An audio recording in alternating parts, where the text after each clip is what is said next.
Hello दोस्तों, अध्याय academy के यूट्यूब चैनल में आप सभी का स्वागत है। दोस्तों, राजस्थान में आयोजित सेकंड ग्रेड शिक्षक भर्ती परीक्षा 2024 के नवीनतम पाठ्यक्रम के अनुसार फर्स्ट पेपर के लिए मॉडल पेपर की टेस्ट सीरीज शुरू की गई थी, जिसमें अपने 3 मॉडल पेपर हैं वो कंप्लीट हो चुके हैं। आज अपना इसमें चौथा नंबर का मॉडल पेपर है। दोस्तों, अगर आपने पिछले 3 मॉडल पेपरों का अगर टेस्ट नहीं दिया है तो आप प्लेलिस्ट में जाइए, वहाँ पे आपको फोल्डर मिल जाएगा सेकंड ग्रेड मॉडल पेपर 2024 के नाम से आपको वहाँ फोल्डर मिलेगा। तो आप वहाँ जाकर पिछले 3 मॉडल पेपरों का टेस्ट है वो अवश्य दें। दोस्तों, कुल 100 प्रश्न इसमें शामिल किए गए हैं और हूबहू आपको ऐसा ही पेपर है वो परीक्षा में देखने को मिलेगा। कम समय में निश्चित सफलता हेतु दोस्तों ये एकमात्र मॉडल पेपर की टेस्ट सीरीज है, इसलिए रोजाना आपको एक मॉडल पेपर का टेस्ट है वो अवश्य देना है। और आराध्या एकेडमी के यूट्यूब चैनल को अगर आपने अभी तक सब्सक्राइब नहीं किया तो सब्सक्राइब जरूर करें, बेल आइकन को दबाएं, वीडियो को लाइक और अपने दोस्तों के पास में शेयर जरूर करें। तो चलिए दोस्तों, शुरू करते हैं आज का अपना चौथा नंबर का मॉडल पेपर। सबसे पहले अपन पॉलिटिकल साइंस के 20 प्रश्न पढ़ेंगे। देखिए यहाँ पे पहला प्रश्न है, भारत में मोंटेग्यू चेम्सफोर्ड सुधार कब लागू हुए? दोस्तों बताइए, यहां पर आप सभी को पता होना चाहिए। दोस्तों, मोंटेग्यू चेम्सफोर्ड जो सुधार है वो कब लागू हुए? इसका राइट आंसर हो जाएगा दोस्तों, वो है ये लागू 1921 में हुए थे। ठीक है, याद रखना। मोंटेग्यू चेम्सफोर्ड अधिनियम वो कौन सा था? तो दोस्तों 1919 वाला जो अधिनियम था, भारत शासन अधिनियम 1919 है, उसको मोंटेग्यू चेम्सफोर्ड सुधार अधिनियम भी कहते हैं, आप सभी को पता है। लेकिन ये अधिनियम लागू कब हुआ था? ये 1921 में लागू हुआ था। ठीक है, यानी कि इसके जो सुधार है वो 1921 में लागू हुए थे। बी नंबर ऑप्शन बिल्कुल सही। आगे देखिए, सेकंड नंबर का प्रश्न है, भारत शासन अधिनियम 1919 की भारत शासन अधिनियम 1919 द्वारा प्रांतीय विषयों को कितने भागों में बांटा गया है? दोस्तों, प्रांतीय विषयों को कितने भागों में बांटा गया है? तो इसमें 2 भागों में बांटा गया है। एक है आरक्षित विषय और दूसरा हस्तांतरित यानी कि हस्तांतरित विषय। तो यहां पर अपना बी नंबर का ऑप्शन राइट आंसर हो जाएगा। 3 नंबर का प्रश्न इसमें देखिए, निम्नलिखित में से किसे जवाहरलाल नेहरू ने दास्ता का चार्टर कहा? निम्नलिखित में से किसे जवाहरलाल नेहरू ने दास्ता का चार्टर कहा? इसका राइट आंसर हो जाएगा दोस्तों, वो है किसे कहा? तो दोस्तों, भारत शासन अधिनियम 1935 को दास्ता का चार्टर अधिनियम कहा था। किसने? पंडित जवाहरलाल नेहरू ने। तो यहां पर अपना इसमें राइट आंसर सी नंबर का जो ऑप्शन है वो इसका बिल्कुल सही उत्तर हो जाएगा। ठीक है, इसको मिनी संविधान भी कहते हैं 1935 के संविधान को। ठीक है, सॉरी, भारत शासन अधिनियम 1935 को। अब दोस्तों यहां पर देखिए, अपने को कूट भाषा में उत्तर देना है। देखिए, निम्नलिखित में से कौन सी भारत शासन एक्ट 1935 की विशेषता नहीं है? निम्न में से कौन सी भारत शासन एक्ट 1935 की विशेषता नहीं है, वो अपने को यहां पर बताना है। देखिए, केंद्र में द्वैध शासन व्यवस्था की शुरुआत हुई थी, बिल्कुल सही है दोस्तों। प्रांतों में स्वायत्तता और केंद्र में द्वैध शासन की शुरुआत हुई थी, बिल्कुल सही है। आगे देखिए, भारतीय रिजर्व बैंक की स्थापना हुई थी, बिल्कुल सही है। 1935 में भारतीय रिजर्व बैंक की स्थापना हुई थी। संघीय, प्रांतीय तथा संयुक्त लोक सेवा आयोग की स्थापना भी हुई थी दोस्तों, भारत शासन एक्ट 1935 में, बिल्कुल सही है। 10% जनसंख्या को मताधिकार मिल गया, यह भी दोस्तों इसमें क्या है? बिल्कुल सही है। यानी कि चारों ही इसमें क्या है? सत्य है। अब दोस्तों ऑप्शन में देखिए, ऑप्शन में आपको देखिए 1 3 4, 1 2 3, केवल 4 या उपयुक्त में से कोई नहीं। बताइए दोस्तों, इस प्रश्न का राइट आंसर हो जाएगा, इसमें चारों ही सत्य हैं। तो यहां पर 1 2 3 4 4 होने चाहिए थे, तो यहां पे इसका राइट आंसर हो जाएगा उपरोक्त में से कोई नहीं। ठीक है, क्योंकि यहां पर चारों ही क्या है? सत्य है, और चारों यानी कि 1 2 3 4 ऑप्शन में दे नहीं रखा, इसलिए D number option right answer हो जाएगा। आप ई नंबर भी ऑप्शन लगा सकते हैं या डी नंबर में उपरोक्त सभी भी लिख सकते हैं। ठीक है, आगे देखिए दोस्तों, यहां पे 5 नंबर का प्रश्न है, भारत शासन एक्ट 1935 द्वारा कितने प्रांतों में द्विसदनीय व्यवस्था आरंभ की गई? तो कितने प्रांतों में द्विसदनीय व्यवस्था आरंभ की गई? इसका राइट आंसर हो जाएगा, देखिए, इस एक्ट द्वारा यानी कि भारत शासन अधिनियम 1935 के द्वारा 11 राज्यों में से 6 राज्यों में द्विसदनीय व्यवस्था प्रारंभ की गई। बंगाल, मुंबई, मद्रास, बिहार, संयुक्त प्रांत और असम के अंदर दोस्तों ये द्विसदनीय व्यवस्था प्रारंभ की गई 6 में। यहां पर सी नंबर का ऑप्शन बिल्कुल सही। आगे देखिए कि किसी राष्ट्र के अंतर्राष्ट्रीय स्तर पर शांति व एकता बनाए रखने के लिए कुछ कर्तव्य होते हैं। भारतीय संविधान के संदर्भ में कौन सा अनुच्छेद भारत की अंतर्राष्ट्रीय शांति व सुरक्षा के प्रति प्रतिबद्धता को दर्शाता है? बताइए कौन सा अनुच्छेद दर्शाता है? इसका राइट आंसर हो जाएगा वो है अनुच्छेद 51 दर्शाता है। यहां पर बी नंबर का ऑप्शन राइट आंसर हो जाएगा, अनुच्छेद 51 दर्शाता है। ठीक है, बी नंबर ऑप्शन बिल्कुल सही। आगे देखिए 7 नंबर का प्रश्न है, गुजराल सिद्धांत के प्रतिपादन के समय भारत के प्रधानमंत्री थे? बताइए। 7 नंबर का प्रश्न है, इसमें देखिए दोस्तों, गुजराल सिद्धांत के प्रतिपादन के समय भारत के प्रधानमंत्री थे, तो दोस्तों इसका राइट आंसर हो जाएगा, बताइए कौन थे? तो इसका बिल्कुल सही उत्तर हो जाएगा वो है दोस्तों HD देवगौड़ा। तो यहाँ पर डी नंबर का ऑप्शन बिल्कुल सही उत्तर हो जाएगा। दोस्तों HD देवगौड़ा की सरकार में आई के गुजराल हैं, ये दोस्तों विदेश मंत्री थे। ठीक है, और 1996 में गुजराल सिद्धांत का प्रतिपादन हुआ था। यहाँ पर डी नंबर ऑप्शन बिल्कुल सही। 8 नंबर का प्रश्न, इसमें देखिए, दबाव समूह के बारे में सत्य कथन को पहचानिए। दबाव समूह के बारे में सत्य कथन को अपने को यहाँ पर क्या करना है? पहचानना है कि कौन सा इसमें सत्य कथन है। ठीक है दोस्तों, देखिए दबाव समूह की उत्पत्ति फ्रांस से हुई। दबाव समूह की जो उत्पत्ति है वो फ्रांस से हुई, गलत हो जाएगा। ये उत्पत्ति कहाँ से हुई थी? ये अमेरिका से हुई थी दोस्तों। ठीक है, देखिए दबाव समूह को भारतीय अनुच्छेद 336 में परिभाषित किया गया है, तो दोस्तों ये भी इसमें क्या हो जाएगा? गलत हो जाएगा। दोस्तों भारतीय संविधान में किसी अनुच्छेद में इसका वर्णन है वो नहीं किया गया है। ठीक है, तो ये भी गलत हो जाएगा। देखिए अभी तक भारत में दबाव समूह को मान्यता नहीं मिली है दोस्तों, ये इसमें क्या हो जाएगा?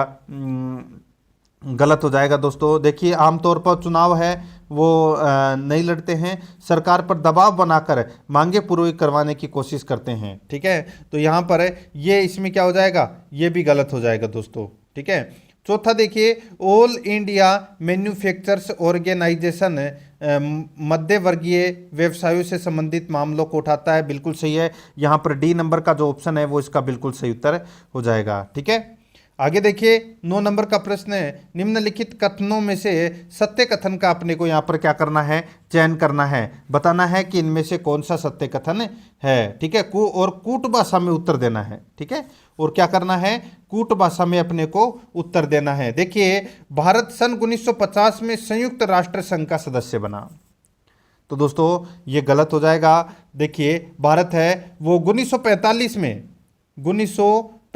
में दोस्तों संयुक्त राष्ट्र संघ का सदस्य बना था। ठीक है, तो ये पहला क्या हो जाएगा? गलत हो जाएगा। दूसरा देखिए 1951 में विजय लक्ष्मी पंडित को संयुक्त राष्ट्र महासभा का अध्यक्ष चुना गया, ये भी गलत हो जाएगा दोस्तों। 1951 में नहीं, 1953 में चुना गया था। ठीक है, 1953 में विजय लक्ष्मी पंडित को संयुक्त राष्ट्र महासभा का अध्यक्ष चुना गया, तो यहाँ पर ये दूसरा नंबर का भी क्या हो जाएगा? गलत हो जाएगा। तीसरा देखिए, भारत संयुक्त राष्ट्र के खुले कार्य समूह में सक्रियता से भाग लेता रहा, ये दोस्तों इसमें क्या है? बिल्कुल सही है। ये कथन है तीसरा नंबर का, ये बिल्कुल सही है। ठीक है, चौथा देखिए, वर्तमान में मई 2022 संयुक्त राष्ट्र संघ में भारत की ओर से स्थायी प्रतिनिधि सैयद अकबरुद्दीन हैं, तो दोस्तों ये गलत हो जाएगा। सैयद अकबरुद्दीन है वो यहाँ पर गलत है हो जाएगा। इनकी जगह क्या आएगा? TS त्रिमूर्ति, ये दोस्तों यूएनओ में भारत की ओर से स्थायी प्रतिनिधि हैं। ठीक है, तो यहाँ पर सिर्फ और सिर्फ एक ही सही है, ये चौथा नंबर का भी गलत हो जाएगा, तीसरा नंबर का इसमें सही है। तो यहाँ पर ऑप्शन में देखिए सी नंबर का ऑप्शन राइट आंसर हो जाएगा, केवल 3। आगे देखिए 10 नंबर का प्रश्न है, कोलंबो सिक्योरिटी कॉन्क्लेव के बारे में असत्य कथन की पहचान कीजिए। कोलंबो सिक्योरिटी कॉन्क्लेव के बारे में असत्य कथन की अपने को यहाँ पर क्या करना है? पहचान करना है कि इनमें से कौन सा असत्य कथन है। ठीक है, और कूट भाषा में अपने को क्या करना है? उत्तर देना है। देखिए दोस्तों यहाँ पे कोलंबो सिक्योरिटी कॉन्क्लेव के बारे में, ठीक है, इसके संस्थापक सदस्य मालदीव, भारत और श्रीलंका है। इसके दोस्तों संस्थापक सदस्य मालदीव, भारत और श्रीलंका है, ये दोस्तों इसमें गलत हो जाएगा। ठीक है दोस्तों, और देखिए इसमें हाल ही में संपन्न हुई बैठक में मलेशिया को नवीनतम सदस्य के रूप में जोड़ा गया, बिल्कुल सही है। बांग्लादेश और म्यांमार को पर्यवेक्षक का दर्जा प्राप्त है, ये भी दोस्तों इसमें क्या है, बिल्कुल सही है। इसकी 5वीं बैठक में क्षेत्रीय सुरक्षा को मजबूत करने के लिए सहयोग के 5 व्यापक क्षेत्रों की पहचान की गई। दोस्तों ये इसमें गलत हो जाएगा, ये भी ठीक है। दोस्तों यहाँ पे देखिए जो ये मैंने बताया अभी आपको, ठीक है, इसको शॉर्ट में CSC बोलते हैं, ठीक है, CSC भी बोलते हैं। तो दोस्तों इसकी स्थापना 2011 में समुद्र सुरक्षा पर राष्ट्रीय सुरक्षा सलाहकार स्तरीय त्रिपक्षीय बैठक के रूप में हुई थी, ठीक है। और दोस्तों यहाँ पर इस प्रश्न का जो राइट आंसर हो जाएगा वो है सिर्फ और सिर्फ 2 और 3 है, वो इसमें क्या है, सही है, ठीक है। तो राइट आंसर इसमें डी नंबर का ऑप्शन बिल्कुल सही। 11 नंबर का प्रश्न है, इसमें देखिए निम्न में से सही कूट है। दोस्तों सही कूट कौन सा है वो अपने को यहाँ पर बताना है और कूट भाषा में क्या करना है, उत्तर देना है। देखिए दोस्तों राजस्थान के मंत्री राज्यपाल के प्रसाद पर्यंत पद पर बने रहते हैं। दोस्तों बिल्कुल सही बात है, ठीक है। आगे देखिए राजस्थान में मंत्री परिषद में मुख्यमंत्री के बिना मंत्रियों की कुल संख्या राजस्थान विधानसभा सदस्यों की कुल संख्या के 15% से अधिक नहीं होगी। तो दोस्तों ये इसमें गलत दे रखा है, इसमें क्या हो जाएगा, मुख्यमंत्री सहित तो होना चाहिए था, यहाँ पे मुख्यमंत्री के बिना दे रखा है, गलत हो जाएगा। यानी कि अपना दूसरा नंबर का पार्ट है वो दोस्तों इसमें गलत दे रखा है, ठीक है। तीसरा देखिए दोस्तों इसमें 91वें संविधान संशोधन के बाद मुख्यमंत्री सहित मंत्रियों की संख्या राजस्थान में 12 से कम नहीं होगी, ये दोस्तों इसमें बिल्कुल सही है, ठीक है। दोस्तों यहाँ पर इसका राइट आंसर हो जाएगा, देखिए अधिकतम संख्या तो मुख्यमंत्री सहित 30 हो सकती है, ठीक है, और कम से कम 12। तो यहाँ पे तीसरा नंबर का कथन है वो बिल्कुल सही है। देखिए मंत्री मुख्यमंत्री के प्रसाद पर्यंत पद पर बने रहते हैं, ये भी क्या हो जाएगा, इसमें गलत हो जाएगा। राज्यपाल के प्रति, यानी कि राज्यपाल के प्रसाद पर्यंत पद पर बने रह सकते हैं, ठीक है। तो यहाँ पर इसका राइट आंसर क्या हो जाएगा, सिर्फ और सिर्फ दोस्तों इसमें 1 और 3 सही है, बाकी 2 और 4 इसमें गलत दे रखे हैं। ए नंबर का ऑप्शन बिल्कुल सही। आगे देखिए निम्नलिखित में से कौन सा सुमेलित नहीं है। एक तरफ मुख्यमंत्री हैं और दूसरी तरफ मुख्य सचिव हैं, ठीक है, अपने को बताना है कि कौन सा इसमें सुमेलित नहीं है। यहां पर देखिए दोस्तों बरकतुल्ला खां मुख्यमंत्री के समय मुख्य सचिव RD माथुर थे, दोस्तों गलत हो जाएगा। यहां पर मैं आपको बताऊं दोस्तों बरकतुल्ला खां जब मुख्यमंत्री थे उस समय ML सुराणा मुख्य सचिव थे, ठीक है, ML सुराणा मुख्य सचिव थे। यहाँ पे RD माथुर है वो गलत दे रखा है, तो यहाँ पर ए नंबर का ऑप्शन राइट आंसर हो जाएगा क्योंकि ये सुमेलित नहीं है। आगे देखिए भैरव सिंह शेखावत के समय PV रमन थे, मोहनलाल सुखाड़िया के समय मेनन थे, शिवचरण माथुर के समय MM कृष्णा थे, ठीक है, यहाँ पे ए नंबर ऑप्शन राइट आंसर। आगे देखिए SR बोम्मई केस संबंधित है, SR बोम्मई केस संबंधित है, तो ये किससे संबंधित है, ये संबंधित है दोस्तों राज्यपाल द्वारा मुख्यमंत्री का मनोनयन से संबंधित है। दोस्तों राइट आंसर हो जाएगा यहाँ पर बी नंबर का जो ऑप्शन है वो इसका बिल्कुल सही उत्तर हो जाएगा, ठीक है। आगे देखिए दोस्तों यहाँ पे 14 नंबर का प्रश्न है, निम्न में से सही कूट पहचाने। निम्न में से सही कूट अपने को यहाँ पर क्या करना है, पहचानना है, बताना है कि इनमें से कौन सा सही है, और कूट भाषा में अपने को क्या करना है दोस्तों, उत्तर देना है, ठीक है। देखिए दोस्तों यहाँ पे देखिए मुख्यमंत्री राज्य मंत्रियों का मुखिया होता है, बिल्कुल सही है। वह मंत्रिपरिषद की बैठकों की अध्यक्षता करता है, बिल्कुल सही है। वह मंत्रियों के विभागों का विवरण तथा फेरबदल कर सकता है, ये भी बिल्कुल सही है। मंत्रिपरिषद मुख्यमंत्री के प्रति उत्तरदायी है, ये गलत हो जाएगा दोस्तों इसमें, ठीक है। मंत्रिपरिषद है ये दोस्तों राज्यपाल के प्रति उत्तरदायी होती है, तो यहाँ पे 14 नंबर में 4 नंबर का ऑप्शन है वो इसमें गलत दे रखा है, ठीक है। वैसे दोस्तों मुख्यमंत्री सहित मंत्रिपरिषद सामूहिक रूप से राज्य विधानमंडल के प्रति उत्तरदायी होती है, न कि मुख्यमंत्री के, ठीक है।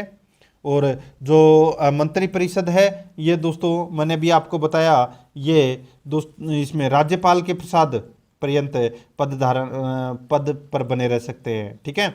तो यहाँ पर राज्य विधानमंडल के प्रति उत्तरदायी होते हैं, ठीक है, मुख्यमंत्री और राज्यपाल के प्रति भी नहीं। तो यहाँ पर इसका राइट आंसर हो जाएगा 1, 2, 3 इसमें सत्य हैं, तो यहाँ पर बी नंबर का ऑप्शन बिल्कुल सही। 15 नंबर का प्रश्न है, इसमें देखिए दोस्तों कार्यकाल की अवधि के आधार पर निम्नांकित मुख्यमंत्रियों को आरोही क्रम में लिखे। आरोही क्रम में लिखना है दोस्तों यहाँ पे, ठीक है। तो यहाँ पर है दोस्तों बढ़ते हुए क्रम में। तो ये देखिए मोहनलाल सुखाड़िया, भैरों सिंह शेखावत, हरदेव जोशी और अशोक गहलोत दे रखा है। अब यहाँ पे अपन बढ़ते हुए क्रम में लिखेंगे तो इनमें से सबसे पहले मुख्यमंत्री बने थे कौन है? इनमें से सबसे पहले मुख्यमंत्री बने थे दोस्तों मोहनलाल सुखाड़िया। उसके बाद में दोस्तों मुख्यमंत्री बने थे हरदेव जोशी, और उसके बाद में दोस्तों बने थे भैरों सिंह शेखावत, और उसके बाद में अशोक गहलोत। तो यहाँ पर इस प्रश्न का राइट आंसर क्या हो जाएगा? वो है दोस्तों 1 3 2 4 अपना इसमें राइट आंसर हो जाएगा। 1 3 2 4। देखिए ऑप्शन में 1 3 2 4 नहीं दे रखा, तो आप यहाँ पे 1 3 2 4 कर लेना और वही अपना राइट आंसर होगा। आगे देखिए, निम्न में से किसने राज्यपाल के पद को एक वेतन का आकर्षण कहा? बताइए, निम्न में से किसने राज्यपाल के पद को वेतन का आकर्षण कहा? किसने कहा? राइट आंसर हो जाएगा दोस्तों, ये कहा था मार्गरेट अल्वा ने। यहाँ पर बी नंबर का ऑप्शन बिल्कुल सही उत्तर हो जाएगा, मार्गरेट अल्वा ने कहा था, ठीक है। आगे देखिए, यहाँ पर 17 नंबर का प्रश्न है, राज्य के वे राज्यपाल जो संसद के दोनों सदनों के सदस्य रहे हैं। बताइए, राजस्थान के वे राज्यपाल जो संसद के दोनों सदनों के सदस्य रहे हैं। तो यहाँ पर देखिए दोस्तों, इसका राइट आंसर हो जाएगा। बहुत ही अच्छा प्रश्न है और काफ़ी बार ये परीक्षा में पूछा गया है, और आगे भी कई बार ये प्रश्न है वो परीक्षा में पूछे जाएंगे। तो दोस्तों ध्यान से देखना, इसमें एक तो है कलराज मिश्र, ठीक है, एक तो है कलराज मिश्र और एक है मार्गरेट अल्वा, ठीक है। ये दोनों ऐसे राज्यपाल हैं जो संसद के दोनों सदनों के सदस्य हैं, वो रह चुके हैं। यहाँ पर अपना इसमें राइट आंसर हो जाएगा, वो है 1 और 3, कलराज मिश्र और मार्गरेट अल्वा, ठीक है। तो यहाँ पर अपना इसमें राइट आंसर हो जाएगा 1 और 3। तो यहाँ पर बी नंबर का जो ऑप्शन है वो इसका बिल्कुल सही उत्तर हो जाएगा। आगे देखिए, यहाँ पे राज्यपाल की नियुक्ति के संदर्भ में निम्न कथनों पर समीक्षा करते हुए सही कथन का अपने को यहाँ पर क्या करना है? चयन करना है कि सही कथन कौन सा है। देखिए, राज्यपाल की नियुक्ति राष्ट्रपति द्वारा अनुच्छेद 155 के तहत की जाती है, बिल्कुल सही है। राष्ट्रपति राज्यपाल की नियुक्ति के संदर्भ में अपनी मुहर युक्त वारंट जारी करता है, यह भी बिल्कुल सही है। तीसरा देखिए, राज्य का मुख्य सचिव उस वारंट को राज्य में पढ़ता है, यह भी बिल्कुल सही है। चौथा देखिए, राज्यपाल की नियुक्ति से पहले संबंधित राज्य के मुख्यमंत्री से सलाह का प्रावधान संविधान में लिखित है, ये गलत हो जाएगा दोस्तों, ठीक है।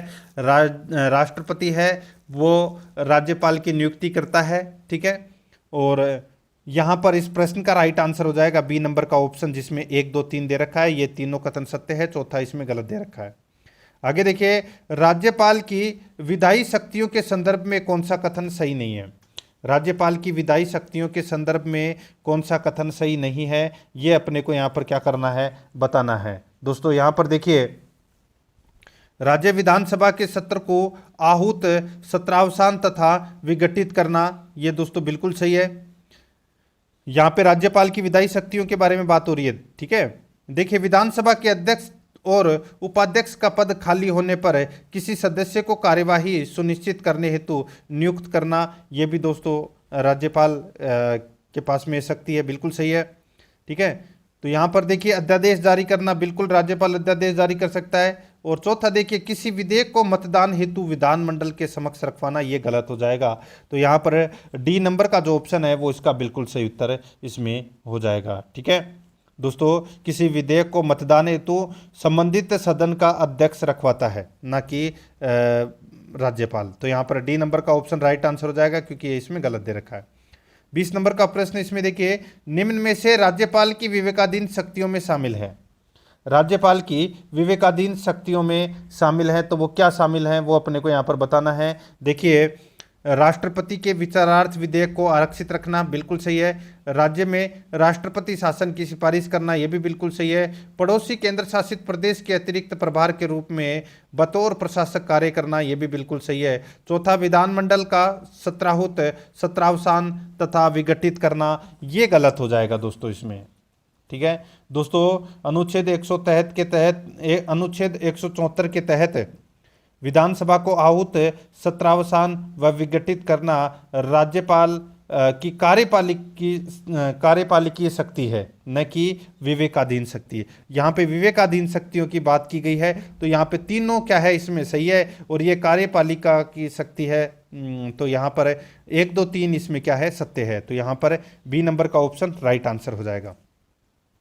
आगे देखिए दोस्तों, यहाँ पे अब 21 नंबर का प्रश्न है। देखिए, निम्न में से कौन सी विशेषता कालीबंगा सभ्यता की नहीं है?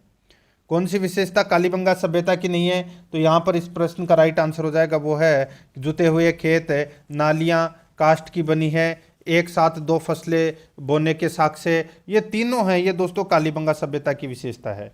यहाँ पे ऊंट से परिचित नहीं, ये गलत हो जाएगा, डी नंबर का ऑप्शन राइट आंसर है। 22 नंबर का प्रश्न इसमें देखिए, निम्न में से किस सभ्यता को मर्तकों का या मर्तकों की टीला सभ्यता के नाम से जाना जाता है?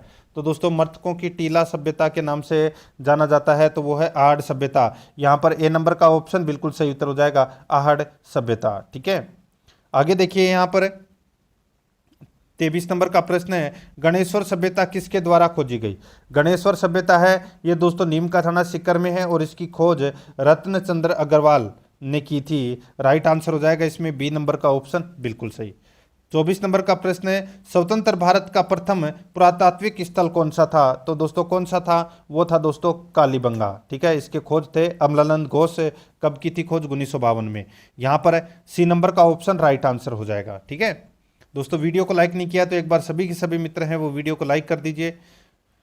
देखिए यहाँ पे 25 नंबर प्रश्न है, वर्ष 1937 में राय बहादुर दयाराम साहनी ने किस सभ्यता की खोज की? तो दोस्तों बताइए कौन सी सभ्यता की खोज की 1936-37 में? राइट आंसर हो जाएगा वो है बैराट सभ्यता की खोज की। यहाँ पर डी नंबर का ऑप्शन राइट आंसर। 26 नंबर प्रश्न इसमें देखिए, अशोक परमार कहाँ से आया था? अशोक परमार कहाँ से आया था? इसका राइट आंसर हो जाएगा वो है ये बिजोलिया ठिकाने का संस्थापक था दोस्तों, ये अशोक परमार। ठीक है, और ये जो बिजोलिया ठिकाने यानी कि जो बिजोलिया जागीर है ये दी थी दोस्तों राणा सांगा ने। ठीक है, इनको अशोक परमार को। तो यहाँ पर इसका राइट आंसर हो जाएगा वो है दोस्तों, ये कहाँ से आए थे? तो इनका मूल निवास है दोस्तों जगनेर। ठीक है, जगनेर से आए थे दोस्तों, ये राइट आंसर इसमें सी नंबर। और फिर जो बिजोलिया की जागीर दी थी राणा सांगा ने अशोक परमार को। ठीक है, आगे देखिए, ऊपरमाल पंचबोर्ड की स्थापना कब हुई? ऊपरमाल पंचबोर्ड की स्थापना हुई थी दोस्तों, बताइए कब? राइट आंसर हो जाएगा ये हुई थी विजय सिंह पथिक द्वारा इसकी स्थापना की गई थी, और 1917 में हरियाली अमावस्या के दिन, जिसे श्रावण अमावस्या भी कहा जाता है, उसके दिन इसकी स्थापना हुई थी। राइट आंसर हो जाएगा यहाँ पर बी नंबर का ऑप्शन राइट आंसर। आगे देखिए, राजस्थान में वर्षा के दिनों की औसत संख्या कितनी है? वर्षा के दिनों की औसत संख्या है वो दोस्तों कितनी है? तो वो है औसत संख्या है 29 दिन। राइट आंसर इसमें सी नंबर का ऑप्शन राइट आंसर 29 दिन। आगे देखिए, गुर्जर प्रतिहार वंश का सर्वप्रथम उल्लेख किस अभिलेख में मिलता है? तो दोस्तों कौन से अभिलेख में मिलता है गुर्जर प्रतिहार वंश का सर्वप्रथम उल्लेख है? इसका राइट आंसर हो जाएगा वो है दोस्तों इसमें एहोल अभिलेख से। एहोल अभिलेख से गुर्जर जाति के उल्लेख की जानकारी प्राप्त होती है। राइट आंसर हो जाएगा यहाँ पर डी नंबर ऑप्शन बिल्कुल सही। आगे देखिए, चीनी यात्री जिसने भीनमाल की यात्रा की, भीनमाल की यात्रा किसने की थी? तो दोस्तों हेनसान ने की थी। ठीक है, राइट आंसर हो जाएगा यहाँ पर बी नंबर का ऑप्शन बिल्कुल सही उत्तर हो जाएगा। और ये भारत में दोस्तों हर्षवर्धन के शासनकाल में भारत आया था। आगे देखिए, गटियाला के अभिलेख किसने उत्कीर्ण करवाए? गटियाला के अभिलेख हैं ये दोस्तों किसने उत्कीर्ण करवाए? राइट आंसर हो जाएगा दोस्तों ये कुक्कुक ने उत्कीर्ण करवाए थे। ठीक है, कुक्कुक ने। राइट आंसर हो जाएगा इसमें ए नंबर का जो ऑप्शन है वो इसका बिल्कुल सही उत्तर हो जाएगा। ठीक है, आगे देखिए यहाँ पे 32 नंबर का प्रश्न है, ग्वालियर प्रशस्ति में नारायण और मलेच्छों का नाशक है किसे कहा गया है? दोस्तों ग्वालियर प्रशस्ति में नारायण और मलेच्छों का नाशक है किसे कहा गया है? इसका राइट आंसर हो जाएगा वो है दोस्तों ये नागभट्ट प्रथम को कहा गया है। बी नंबर का ऑप्शन राइट आंसर, नागभट्ट प्रथम को। आगे देखिए, उद्योधन सूरी द्वारा रचित कुवलयमाला किसके काल में लिखी गई? तो दोस्तों ये किसके काल में लिखी गई? ये लिखी गई दोस्तों वत्सराज के काल में। तो यहाँ पर सी नंबर का ऑप्शन राइट आंसर हो जाएगा, ये वत्सराज के काल में ये उद्योधन सूरी है। उद्योधन सूरी द्वारा कुवलयमाला ग्रंथ है ये लिखा गया था। यहाँ पर C number option right answer. आगे देखिए, मेरवाड़ा बटालियन कहाँ स्थापित की गई? मेरवाड़ा बटालियन है ये दोस्तों, कहाँ पर स्थापित की गई? राइट आंसर हो जाएगा वो है मेरवाड़ा बटालियन, ये 1822 में गठित की गई और ब्यावर में स्थापित मेरवाड़ा क्षेत्र पर नियंत्रण के लिए बनाई गई थी। ठीक है, राइट आंसर हो जाएगा इसमें ब्यावर, ए नंबर का ऑप्शन बिल्कुल सही। आगे देखिए, 1842 में जोधपुर लीजन सेना का मुख्यालय कहाँ स्थापित किया गया? 1842 में जोधपुर लीजन सेना का मुख्यालय कहाँ स्थापित किया गया? इसका राइट आंसर हो जाएगा वो है एरेनपुरा में। यहाँ पर डी नंबर का ऑप्शन बिल्कुल सही उत्तर हो जाएगा, एरेनपुरा में 1936 सॉरी यहाँ पर देखिए, ये जोधपुर लीजन सेना की जो स्थापना है वो 1836 में की गई थी। इसका मुख्यालय अजमेर में था। ठीक है, तो यहाँ पर इसका right answer Erinpura, D number option. आगे देखिए, भारत में भीलों की प्रथम सेना का क्या नाम था? भारत में भीलों की प्रथम सेना का क्या नाम था? इसका राइट आंसर हो जाएगा वो है दोस्तों इसमें खानदेश भील कॉर्प्स। ठीक है दोस्तों, खानदेश भील कॉर्प्स, ये दोस्तों भारत में भीलों की प्रथम सेना का नाम था। यहाँ पर सी नंबर का ऑप्शन राइट आंसर हो जाएगा। 37 नंबर का प्रश्न इसमें देखिए, संप सभा की स्थापना किसने की? संप सभा की जो स्थापना है ये किसने की थी? ये गोविंद गिरी ने की थी। यहाँ पर बी नंबर का ऑप्शन राइट आंसर हो जाएगा, गोविंद गिरी ने की थी संप सभा की स्थापना, बी नंबर ऑप्शन बिल्कुल सही उत्तर हो जाएगा इसमें। ठीक है, आगे देखिए, यहाँ पे दीवड़ा का संबंध किस जिले से है? दीवड़ा का संबंध है वो कौन से जिले से है? इसका राइट आंसर हो जाएगा वो है दोस्तों दीवड़ा है ये डूंगरपुर जिले में दीपावली के दिन से 15 दिन का पखवाड़ा पितृ पूजन के लिए होता है, जिसे दीवड़ा कहते हैं। ठीक है, राइट आंसर क्या हो जाएगा यहाँ पर है डूंगरपुर, सी नंबर ऑप्शन बिल्कुल सही। 39 नंबर का प्रश्न इसमें देखिए, रामदेव जी के मेले में कौन सा नृत्य कामड़ जाति की महिलाओं द्वारा किया जाता है? ये तो सभी को पता होगा दोस्तों, यहाँ पर 13 ताली नृत्य है ये किया जाता है, ए नंबर ऑप्शन बिल्कुल सही। आगे देखिए, 40 नंबर का प्रश्न है, गोगा जी का मेला कब भरता है? गोगा जी का मेला भरता है दोस्तों, बताइए कब है? तो ये भाद्रपद कृष्ण नवमी, जिसको गोगा नवमी भी कहते हैं। राइट आंसर हो जाएगा यहाँ पर बी नंबर का ऑप्शन बिल्कुल सही उत्तर हो जाएगा। ठीक है, आगे देखिए, धोलिया पीर के नाम से किसे जाना जाता है? दोस्तों धोलिया पीर के नाम से किसे जाना जाता है? इसका राइट आंसर हो जाएगा दोस्तों, धोलिया पीर के नाम से देखिए तेजा जी को जाना जाता है। ठीक है, तेजा जी को जाना जाता है, तो यहाँ पर इसमें राइट आंसर क्या हो जाएगा वो है बी नंबर ऑप्शन बिल्कुल सही। आगे देखिए, पाबू जी को किस जाति के लोग अपना आराध्य देव मानते थे? दोस्तों पाबू जी को किस जाति के लोग अपना आराध्य देव मानते हैं? इसका राइट आंसर हो जाएगा वो है दोस्तों राइका जाति के लोग, जिसको रबारी भी बोलते हैं अपन, तो यहाँ पर डी नंबर का ऑप्शन राइट आंसर हो जाएगा। ठीक है, आगे देखिए, संत जसनाथ जी के गुरु कौन थे? संत जसनाथ जी के गुरु कौन थे? राइट आंसर हो जाएगा वो है गोरखनाथ जी। यहाँ पर सी नंबर का ऑप्शन राइट आंसर हो जाएगा। देखिए, अगर आप कुछ भी टॉपिक सर्च करना है, चाहे वो राजस्थान कला संस्कृति का हो, चाहे वो राजस्थान इतिहास का हो, चाहे वो राजस्थान भूगोल का हो, चाहे वो इंडियन हिस्ट्री का हो, चाहे वो इंडियन ज्योग्राफी का हो, आपको कुछ भी सर्च करना है तो आप टॉपिक का नाम लिखें यूट्यूब के सर्च के ऑप्शन में जाके, और उसके टॉपिक के साथ में आप आराध्या रस अकेडमी ज़रूर लिखें, तो आपको आराध्या रस अकेडमी के आपको उस टॉपिक से संबंधित महत्वपूर्ण प्रश्न है वो मिल जाएंगे, चाहे वो पॉलिटिकल साइंस का कोई सा भी टॉपिक क्यों ना हो। ठीक है, और हिंदी का भी कोई सा भी, सब मिलेगा दोस्तों आपको वहाँ पे। ठीक है, आगे देखिए, 34 नंबर का प्रश्न है, मोती सागर बांध का संबंध निम्न में से किसके साथ है? मोती सागर बांध का संबंध है वो निम्न में से किसके साथ में है? राइट आंसर हो जाएगा वो है दोस्तों संत धन्ना जी। यहाँ पर ए नंबर का जो ऑप्शन है वो इसका बिल्कुल सही उत्तर हो जाएगा। दोस्तों देखिए, इनके गुरु थे रामानंद। ठीक है दोस्तों, संत धन्ना जी की याद में मोती तालाब का निर्माण करवाया गया था, जिसको स्वतंत्रता के बाद राजस्थान सरकार ने मोती सागर बांध में इसको परिवर्तित कर दिया गया था। ठीक है, राइट आंसर इसमें ए नंबर ऑप्शन सही। आगे देखिए, निरंजनी संप्रदाय के प्रवर्तक कौन थे? निरंजनी संप्रदाय के प्रवर्तक कौन थे? राइट आंसर हो जाएगा वो है हरिदास जी। यहाँ पर बी नंबर का ऑप्शन बिल्कुल सही उत्तर हो जाएगा, हरिदास जी।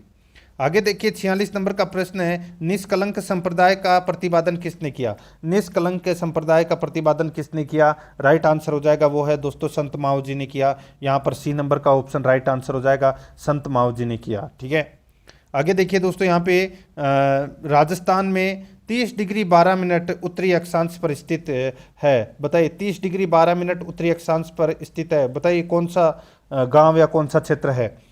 राइट आंसर हो जाएगा इसमें वो है कोना गांव। कहाँ पर है ये? तो दोस्तों कोणागांव ये श्री गंगानगर में है और ये राजस्थान का सुदूर बिंदु अक्षांशीय स्थिति है 30 डिग्री 12 मिनट उत्तरी अक्षांश से, ये कोणागांव गंगानगर। तो यहाँ पर C number option right answer. आगे देखिए धौलपुर का सिलोन गांव किसके लिए प्रसिद्ध है? धौलपुर का सिलोन गांव है, ये किसके लिए प्रसिद्ध है? ये दोस्तों राजस्थान का सबसे पूर्वी बिंदु है सिलोन गांव, ठीक है। और ये इसकी देशांतर ये स्थिति है 78 डिग्री 17 मिनट। तो इसका राइट आंसर हो जाएगा यहाँ पर अंतर्राष्ट्रीय सीमा से राजस्थान का दूरस्थ बिंदु। तो यहाँ पर इसमें डी नंबर का ऑप्शन बिल्कुल सही उत्तर हो जाएगा। आगे देखिए निम्न में से किस जिले की अंतर्राष्ट्रीय सीमा की लंबाई सर्वाधिक है? तो दोस्तों सही है, तो सभी को पता है जैसलमेर की 464 किलोमीटर है, ठीक है। और जैसलमेर ऑप्शन में नहीं दे रखा। उसके बाद में किसकी है? तो दोस्तों उसके बाद में बाड़मेर जिले की है, जिसकी सीमा है 228 किलोमीटर की जो सीमा है ये पाकिस्तान से लगती है। तो यहाँ पर इसमें right answer B number option सही उत्तर बाड़मेर। आगे देखिए निम्न में से कौन सी विशेषता राजस्थान के मरुस्थल की नहीं है? बताइए कौन सी विशेषता राजस्थान के मरुस्थल की नहीं है, वो अपने को यहाँ पर बताना है, ठीक है। दोस्तों यहाँ पर देखिए विश्व की सबसे घनी आबादी वाला मरुस्थल है, ये बिल्कुल सही बात है साहब, है।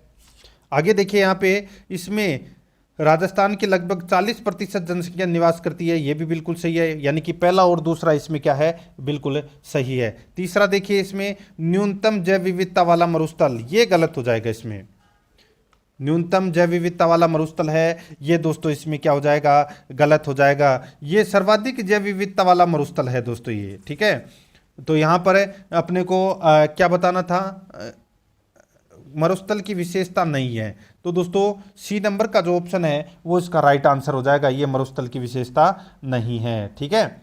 और ये सर्वाधिक जैव विविधता वाला मरुस्थल है, तो यहाँ पर C number option right answer. आगे देखिए हम्मादा प्रकार का मरुस्थल किस जगह पाया जाता है? हम्मादा प्रकार का मरुस्थल है ये किस जगह पाया जाता है? राइट आंसर हो जाएगा ये बीकानेर क्षेत्र में पाया जाता है दोस्तों। राइट आंसर इसमें डी नंबर ऑप्शन बिल्कुल सही, ठीक है। जिसको मतलब चट्टानी मरुस्थल भी बोलते हैं, ये जैसलमेर, बाड़मेर और बीकानेर क्षेत्र में ये हम्मादा मरुस्थल के नाम से जाना जाता है। डी नंबर ऑप्शन बिल्कुल सही। आगे देखिए राजस्थान के मरुस्थलीय क्षेत्र का कितना प्रतिशत क्षेत्र है बालू का स्तूप मुक्त क्षेत्र है? इसका सही उत्तर हो जाएगा वो है दोस्तों 41.50%। ए नंबर का जो ऑप्शन है वो इसका राइट आंसर हो जाएगा 41.50%। आगे देखिए थार मरुस्थल के किस भाग में धरातलीय अपवाह तंत्र पूर्णतः अभाव है? थार मरुस्थल के किस भाग में धरातलीय अपवाह तंत्र का पूर्णतः अभाव है? इसका राइट आंसर हो जाएगा वो है महान मरुभूमि। यहाँ पर बी नंबर का जो ऑप्शन है वो इसका राइट आंसर हो जाएगा महान मरुभूमि, ठीक है। आगे देखिए यहाँ पर 54 नंबर का प्रश्न है बनास नदी के उद्गम से चंबल में मिलने तक उसकी सहायक नदियों का सही क्रम बताइए।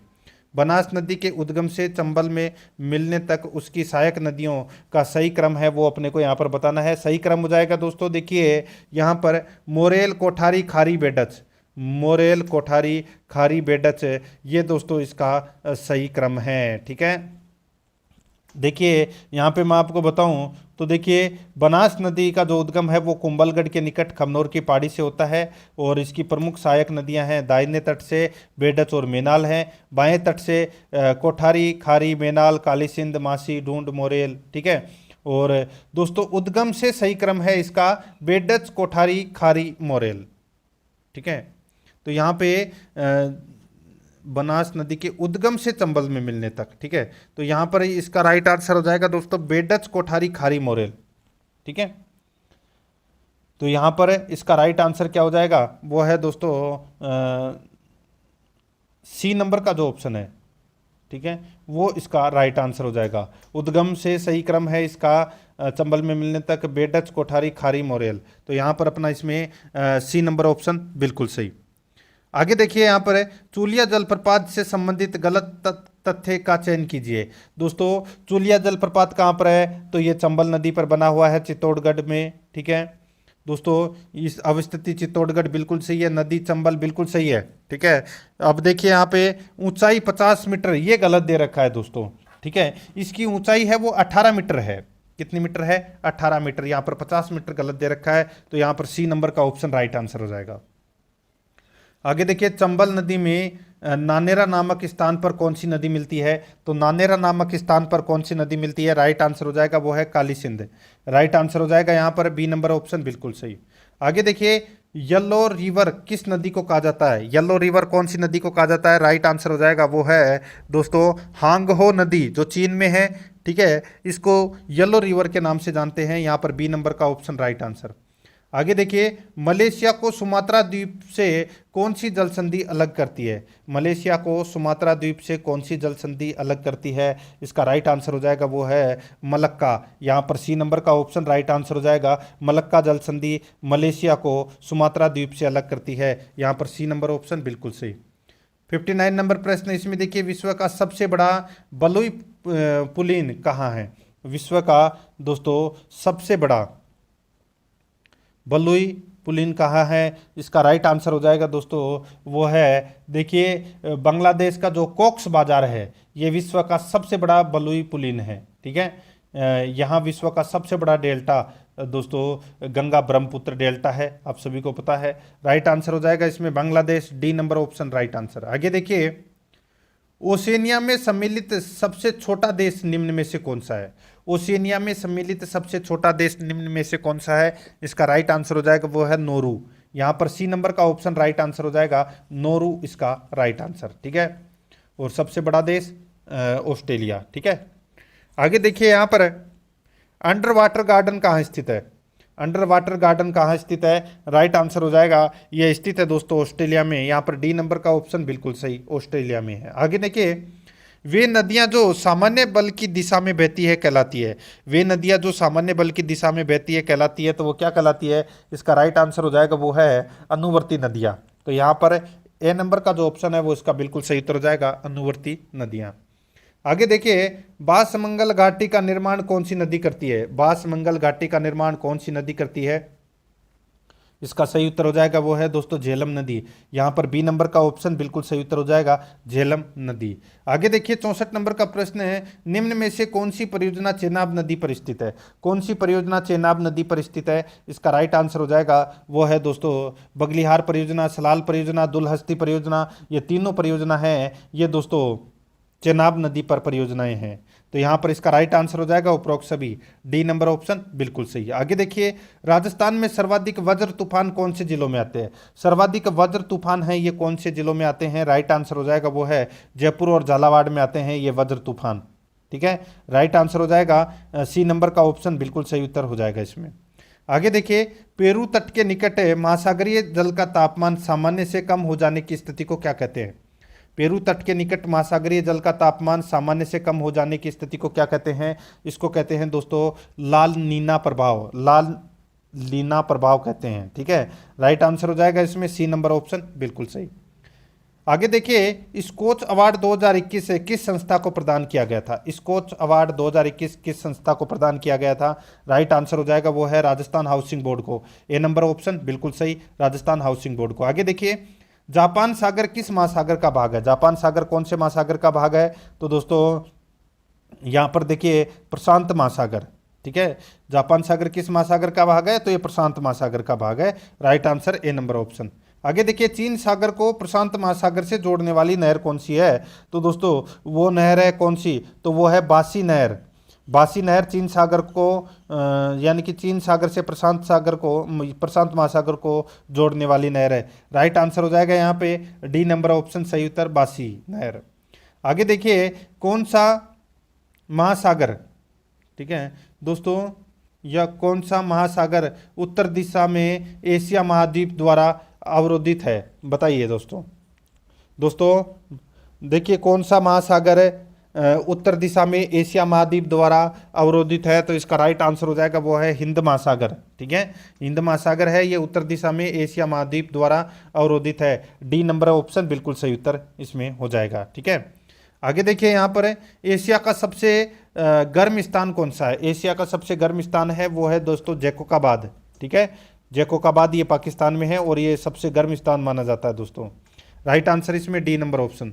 आगे देखिए आई स्टार्ट पोर्टल का संबंध है। आई स्टार्ट पोर्टल का संबंध है वो किससे है? इसका संबंध है दोस्तों देखिए स्टार्टअप से। ठीक है, स्टार्टअप से इसका संबंध है। राइट आंसर हो जाएगा बी नंबर ऑप्शन बिल्कुल सही। आगे देखिए 73 नंबर का प्रश्न है, 20वीं पशुगणना के अनुसार राज्य में कुल पशुधन की संख्या है। 20वीं पशुगणना के अनुसार राज्य में कुल पशुधन की संख्या है, इसका राइट आंसर हो जाएगा वो है दोस्तों 5.68 करोड़। कितनी है? 5.68 करोड़ है। राइट आंसर हो जाएगा दोस्तों इसमें बी नंबर ऑप्शन बिल्कुल सही। आगे देखिए निम्नलिखित में से असुमेलित युग्म को यहाँ पर अपने को क्या करना है? छांटना है। असुमेलित युग्म को क्या करना है? छांटना है। यहाँ पर देखिए दोस्तों इसमें देखिए राजस्थान वानिकी और जैव विविधता परियोजना चरण सेकंड संगठन थे दोस्तों इसके JICA, ठीक है बिल्कुल सही है। राजस्थान कृषि प्रतिस्पर्धात्मक परियोजना इसके संगठन है दोस्तों विश्व बैंक, बिल्कुल सही है। आगे देखिए इसमें राजस्थान अक्षय ऊर्जा संचरण परियोजना इसका संगठन है दोस्तों ADB, ठीक है। तो यहाँ पर यानी कि एशियन विकास बैंक, बिल्कुल सही है। आगे देखिए पुनर्गठित जोधपुर जल प्रदाय योजना इसके संगठन दोस्तों यहाँ पे देखिए KFW जर्मनी, ये गलत हो जाएगा। यहाँ पर देखिए जो इस परियोजना की जो एजेंसी है वो है दोस्तों इसमें AFD यानी कि दोस्तों फेंक्रोइस डे डेवलपमेंट, ठीक है, ये वित्त पोषित है। तो यहाँ पर इसमें ये गलत दे रखा है, तो यहाँ पर डी नंबर का ऑप्शन राइट आंसर हो जाएगा। आगे देखिए राजस्थान राज्य DBT सलाहकार बोर्ड का पदेन अध्यक्ष कौन होता है? बताइए कौन होता है? राइट आंसर हो जाएगा वो है दोस्तों मुख्य सचिव होता है, B number option right answer. आगे देखिए अटल भूजल योजना से संबंधित गलत कथन कौन सा है वो बताना है। तो यहाँ पर देखिए दोस्तों इसमें 1 अप्रैल 2020 से शुरू हुई जिसमें भारत सरकार और वर्ल्ड बैंक का 50-50% का सहयोग है, बिल्कुल सही है। यह 7 राज्यों में शुरू व राजस्थान के 27 जिले इसमें शामिल हैं, ये गलत हो जाएगा दोस्तों। राजस्थान के 17 जिले इसमें शामिल किए गए हैं और 17 जिले की दोस्तों 38 पंचायत समितियां और 144 ग्राम पंचायतें इसमें शामिल हैं, ठीक है। यहाँ पे 27 की जगह कितना आना चाहिए था? 17 आना चाहिए था। यह 5 वर्षों 2020-21 से 2024-25 तक है, बिल्कुल सही है। इसके लिए कुल बजट 1189 करोड़ है, ये भी सही है। तो यहाँ पर बी नंबर ऑप्शन बिल्कुल सही। आगे देखिए शिक्षा को मनुष्य और समाज का निर्माण करना चाहिए। अब अपने क्वेश्चन है वो शिक्षा मनोविज्ञान से संबंधित प्रारंभ हो चुके हैं, ठीक है। 20 प्रश्न शिक्षा मनोविज्ञान से संबंधित पूछे जाएंगे। शिक्षा को मनुष्य और समाज का निर्माण करना चाहिए। इस कार्य को किए बिना शिक्षा अनुवर एवं अपूर्ण है। शिक्षा से संबंधित उक्त कथन है, तो दोस्तों शिक्षा से संबंधित उक्त कथन है वो कौन सा है, किसका है? तो ये दोस्तों राधा कृष्णन का है। यहाँ पर सी नंबर का ऑप्शन राइट आंसर हो जाएगा, राधा कृष्णन का कथन है। 78 नंबर का प्रश्न इसमें देखिए किसने सर्वप्रथम बताया कि साइकोलॉजी की उत्पत्ति यूनानी भाषा से हुई है? किसने सर्वप्रथम बताया कि साइकोलॉजी की उत्पत्ति यूनानी भाषा से हुई है? इसका राइट आंसर हो जाएगा वो है गेरिट ने। तो यहाँ पर बी नंबर का ऑप्शन बिल्कुल सही उत्तर हो जाएगा, गेरिट ने। आगे देखिए यहाँ पर 79 नंबर प्रश्न, मनोविज्ञान व्यक्ति को मानता है। मनोविज्ञान व्यक्ति को मानता है, इसका राइट आंसर हो जाएगा वो है मन शारीरिक है। तो यहाँ पर सी नंबर का ऑप्शन राइट आंसर हो जाएगा मन शारीरिक। 80 नंबर का प्रश्न इसमें देखिए किसके अनुसार मनोविज्ञान मानव व्यवहार का विज्ञान है? किसके अनुसार मनोविज्ञान मानव व्यवहार का विज्ञान है? इसका राइट आंसर हो जाएगा वो है पिल्सबरी। तो यहाँ पर बी नंबर का ऑप्शन बिल्कुल सही उत्तर हो जाएगा, पिल्सबरी। आगे देखिए एक यहाँ पर 81 नंबर का प्रश्न है, शिक्षा मनोविज्ञान की उत्पत्ति किनके प्रयासों से हुई? शिक्षा मनोविज्ञान की उत्पत्ति किनके प्रयासों से हुई? इसका राइट आंसर हो जाएगा दोस्तों पेस्टोलॉजी, हर्बर्ट फोब्रेल। तो यहाँ पर इसका राइट आंसर हो जाएगा उपरोक्त सभी, डी नंबर का ऑप्शन बिल्कुल सही। आगे देखिए निम्न में से कौन सा शिक्षा मनोविज्ञान का सामान्य उद्देश्य नहीं है? निम्न में से कौन सा शिक्षा मनोविज्ञान का सामान्य उद्देश्य नहीं है? तो यहाँ पर देखिए इसका राइट आंसर क्या हो जाएगा, देखिए सिद्धांतों की खोज तथा तथ्यों का संग्रह, ठीक है, ये उद्देश्य है। शिक्षण विधि में सुधार करना, ये भी दोस्तों शिक्षा मनोविज्ञान का सामान्य उद्देश्य है।